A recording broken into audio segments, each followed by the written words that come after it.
Nes jeigu jūs netgi savo artimuose santykiuose nepasakot, kas jums nepatinka, reiškia, jūs niekur ir kitur nepasakot, kas jums nepatinka. Jūs visur, visuose santykiuose savo gyvenime nepasakot. Tik tai kai kuriuose vietose jūs negalit sprokti, ne? Nes neleidžia visuomenės normos. O namuose mes sprokstam. Nes čia yra mano yra aplinka ir jeigu aš visą dieną realiai kaupiu, nesakydama niekur.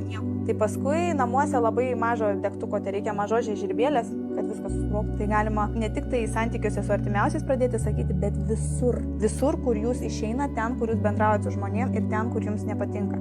Aišku, įsijungit logiką, įsijungit adekvatumą, nes ne visada žmonės adekvačiai ir vertina savo, kaip pasakyti, save aplamai, neadekvačiai vertina savo nepasitenkinimą. Todėl irgi reiktų pažiūrėti, kokios jūsų asmeninės ribos yra. Beje, yra grupėje 2 video apie asmeninės ribas, galite į paiešką įsivesti ir pasiklausyti jas.